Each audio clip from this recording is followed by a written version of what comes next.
I hate your mustache so much. I like you as a person, but I hate your mustache. I'm Sergeant McElhenney. Welcome back to Between Two Flags. Today I'm joined by Sergeant First Class Bates.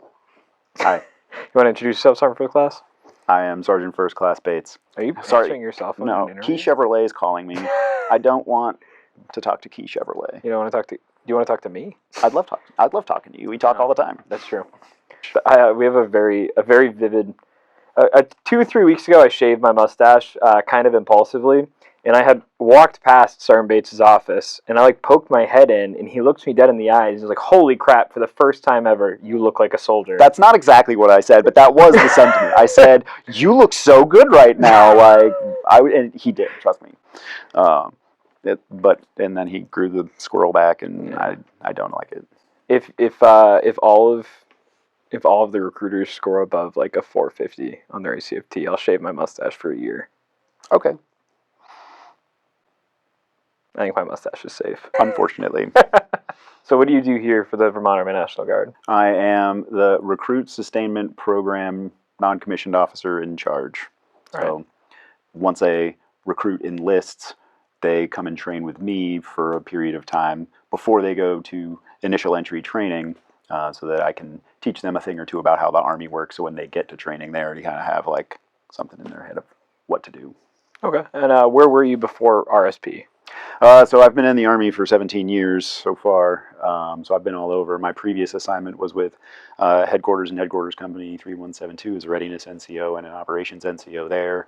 Prior to that, I was a platoon sergeant with Alpha Company 3172. Prior to that, I was on active duty. Been all over doing stuff.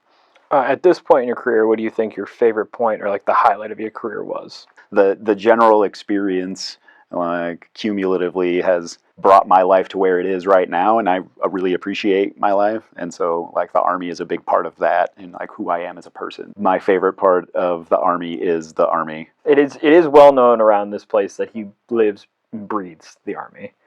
My alarm when I wake up in the morning is the old Army Strong. You remember that Army Strong campaign? Yeah, that's how I wake up every morning. I do miss that theme song. It goes pretty. It goes pretty hard, as the kids say. Yeah. Do you think the RSP program works, and have you seen success from it?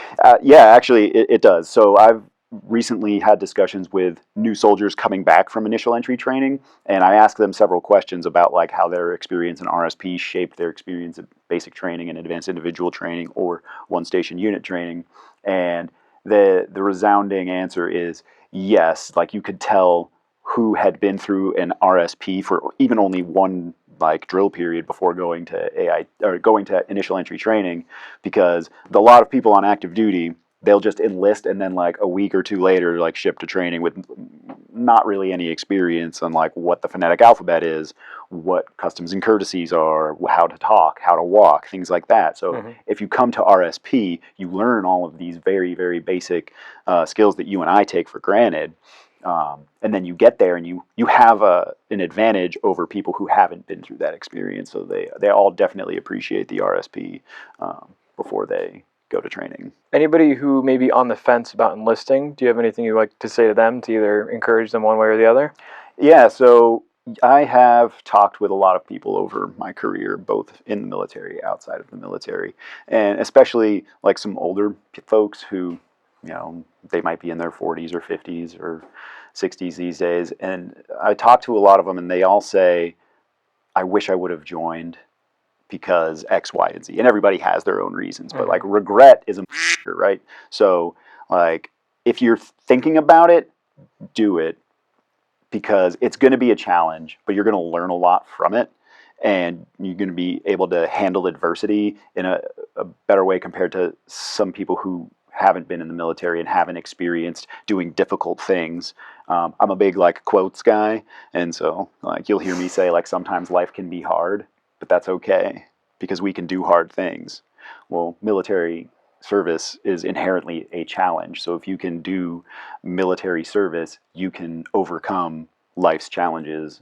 I've never once in my life talked to somebody who retired who regretted staying for retirement. The Guard, it's not a lot at the end of the day. It's 1 week in a month, 2 weeks in the summer, maybe some change every now and then, and a free vacation to somewhere warm.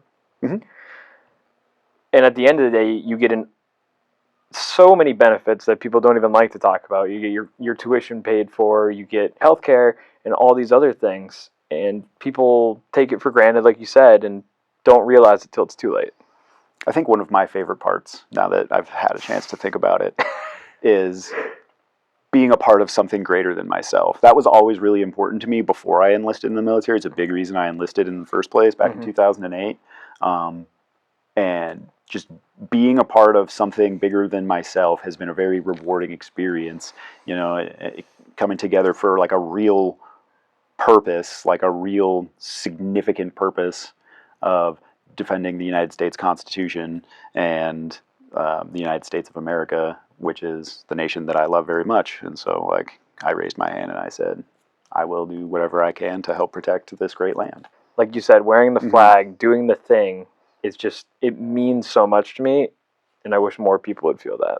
You know at a certain point in your life, like, what you're going to do. And I think I knew way before I actually knew. So, as corny and as ironic, oh, I guess irony is not the right word, but as cringy almost, as, like, I wanted to carry that burden. Like, I wanted to carry that burden. How could I expect somebody else to ever do this if I'm not willing to do it? Right. Plus, you get a sweet military discount at Lowe's and Home Depot.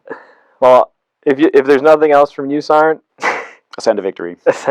Ascend to victory. The proper response to that is mountain, but you're not an officer, so it's okay. Climb to glory or whatever. Yeah.